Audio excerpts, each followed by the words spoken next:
আসসালামু আলাইকুম রহমতুল্লাহ। সুপ্রিয় সমরলী, মঙ্গলদের আগুন ঝরা এন্ট্রির সাথে সাথে কিন্তু কুরুল ইসমান ভলিউম নাম্বার 175-এর প্রথম ট্রেলারটি রিলিজ হয়েছে। সুপ্রিয় সমরলী, 175 নম্বর ভলিউমের প্রথম ট্রেলারে একদম প্রথমে আমরা দেখতে পাচ্ছি আখিসার দুর্গকে নিয়ে ওসমান বে যুদ্ধ পরিকল্পনা চলতেছে।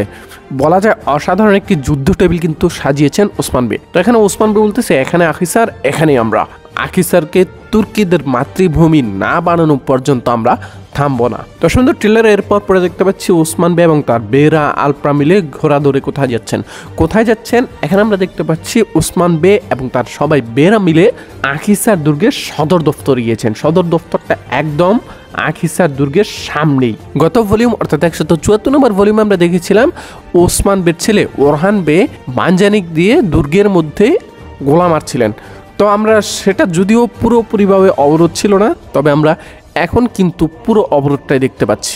এখানে একটা প্রশ্নের উত্তর দিয়ে নেই প্রথমেই, সেটা হচ্ছে কারেসিবে কিন্তু আমরা 174-এর একদম শেষে দেখেছিলাম ওসমান বের কাছে নত হয়েছেন এবং সব কিছু ঠিকঠাক থাকলে আগামী এপিসোড 175 নম্বর এপিসোড থেকে কারেসিবেকে আর আমরা দেখতে পাবো না, তিনি বিদায় নিয়েছেন।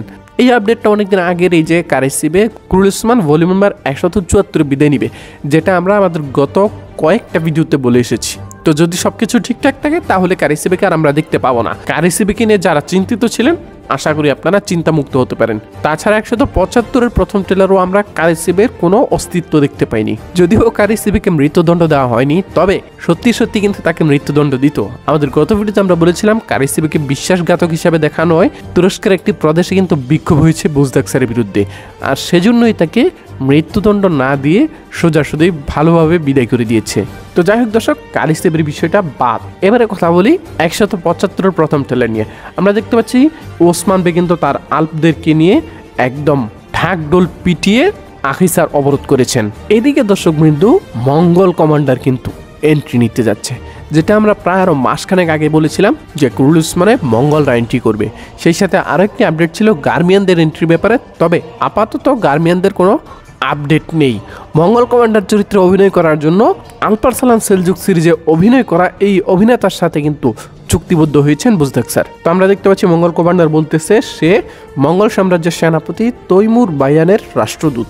দর্শক, যেহেতু সে মঙ্গল সাম্রাজ্যের সেনাপতি তৈমুর বায়ানের দূত, সেহেতু আমরা দেখতে পাবো হয়তো বা ওসমান বে খুব শীঘ্রই তাকে মেরে ফেলবে। এরপর এই যে সেনাপতির কথা বলা হচ্ছে তৈমুর বায়ান, সে নিজেও এন্ট্রি করবে। দর্শক, এখানে ইতিহাস কি বলে, ইতিহাসে কি মঙ্গলরা এই সময় ছিল? এ বিষয়টা নিয়ে আমরা আজকের ভিডিওতে আলোচনা করবো না, তবে আপনারা চাইলে আমরা আমাদের আরেকটা ভিডিওতে একদম মঙ্গলদের অস্তিত্ব সম্পর্কে, আনাতোলিয়াতে কত সাল থেকে তাদের আনাগোনা ছিল এবং শেষ কত সালে গিয়ে মঙ্গলদের আধিপত্য আনাতোলিয়াতে শেষ হয়ে যায়, কিভাবে শেষ হয়ে যায়, এই বিষয় নিয়ে আমরা একদম ডকুমেন্টারি আকারে বিস্তারিত ভিডিও বানাবো, এবং সেটা অবশ্যই 100% ইতিহাস থেকে। তো আনাতোলিয়াতে মঙ্গলদের ইতিহাস নিয়ে যারা ভিডিওটি চান, কমেন্ট বক্সে কমেন্ট করে জানিয়ে দিন। দর্শক, যদিও মঙ্গল সেনাপতিকে খুব ভয়ঙ্করভাবে এন্ট্রি করা হচ্ছে, তবে কয়েক ভলিউম গেলে দেখবেন তার নাক মুখ সব চ্যাপ্টা বানিয়ে দিয়েছেন ওসমান বে। এখন একদম তাকে অনেক শক্তিশালী দেখানো হচ্ছে, বোরান বেকে এক ধাক্কা দিয়ে ফেলে দিচ্ছে। আর এই কমান্ডার কিন্তু এসেই ওসমান বের তাঁবুতে এসে উপস্থিত হয়েছে।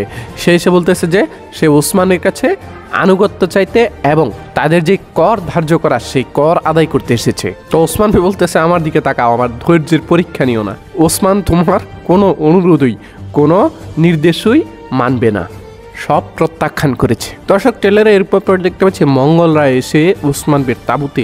এটা সঠিকভাবে বলা যাচ্ছে না যে এটা কাই বসতি। এখানে ছোটখাটো একটা বসতি দেখানো হচ্ছে, যে বসতিতে মঙ্গলরা এসে তাণ্ডব চালিয়েছে। তো এদিকে আবার সোফিয়া পয়নার কাছে, মানে হালিমার কাছে জানতে চাচ্ছে যে মঙ্গলরা বসতিতে এসে কি করেছে। আপনারা জানেন যে হালিমা কিন্তু এখন সোফিয়ার গুপ্তচর হয়ে বসতিতে আছে। তো পয়না আপডেট দিচ্ছে সোফিয়াকে যে মঙ্গলরা এসে কর চেয়েছে, কিন্তু ওসমান বে কর দিতে অস্বীকার করেছে। আর এতে কিন্তু সোফিয়া অনেকটা খুশি, কারণ ওসমান বে কোণঠাসা হয়ে গিয়েছে এবং সে বলতেছে, ওসমান তুমি এখন আমার হাতের মুঠোয়। এদিকে দর্শক আমরা দেখতে পাচ্ছি ইলবে, ওরহান বে তারা বসতিতে বের তাঁবুতে প্রবেশ করেছে। এখানে সবকিছু সাজানো গুছানো, কিন্তু ওসমান বে তাঁবুতে নেই। ওসমান বে কোথায় গিয়েছে সেটা নিয়ে সবাই চিন্তিত। এখানে একটা ইন্টারেস্টিং বিষয় হচ্ছে ইলবে এবং বেগম হাতুন, তারা দুজন কিন্তু ওরহান বের সাথে রয়েছে। আর গত এপিসোড থেকে কিন্তু শুরু হয়ে গেছে ইলবে এবং বেগম খাতুনের মধ্যে একটি জুটি দেখার জন্য পাবলিক শুরু করেছে। আমার কাছে মনে হচ্ছে খুব সম্ভবত ইলবে এবং বেগম খাতুনের মধ্যে একটি বিবাহ সংগঠিত হতে পারে। তো এই জুটিটা হলে কেমন হবে সেটা অবশ্যই কমেন্ট বক্সে কমেন্ট করে জানিয়ে দিবেন। যদিও ইলবের জন্য আমরা অনেক বেটার কিছু প্রত্যাশা করি। যাই হোক, এদিকে আমরা দেখতে পাচ্ছি ওসমান বে ঘোড়া নিয়ে ছুটে দৌড়াচ্ছেন। যদিও মনে হচ্ছে ওসমান বে হয়তো সাদা দাড়িওয়ালাদের কাছে যাচ্ছেন, কিন্তু আপাতত তেমন কোনো কিছুই মনে হচ্ছে না। তবে একটা আপডেট রয়েছে, সেটা হচ্ছে শামিল আলপের এন্ট্রি। শামিল আলপ নিজেই কিন্তু জানিয়েছেন তিনি খুব শীঘ্রই কুরুল উসমানে ব্যাক করতেছেন। তবে কি তাহলে ওসমান বে শামিল আলপের কাছে যাচ্ছেন নাকি, এই বিষয়টা দ্বিতীয় ট্রেলারে স্পষ্ট হয়ে যাবে। আমরা জানি শামিল আল প্রত্যেকটা সিজনে কোনিয়ায় বা অন্য কোথাও ওসমান বের পক্ষ থেকে কাজ করেন এবং পরবর্তীতে ওসমান বের কাছে চলে আসেন। তো যেহেতু মঙ্গল এন্ট্রি করতেছে, সেহেতু শামিল আলপের সাথে ওসমান বের যোগাযোগের কিন্তু একটা সম্ভাবনা থেকেই যায়। তো সব কিছু মিলে দর্শক, এই ছিল আজকের ভিডিও। আজকের ভিডিওটি আপনাদের কাছে কেমন লেগেছে সেটি অবশ্যই কমেন্ট বক্সে কমেন্ট করে জানিয়ে দিবেন। দেখা হচ্ছে সোনালী অতীতের অন্য কোনো ভিডিওতে। সে পর্যন্ত আমাদের সাথেই থাকবেন। আসসালামু আলাইকুম ওয়া রাহমাতুল্লাহ।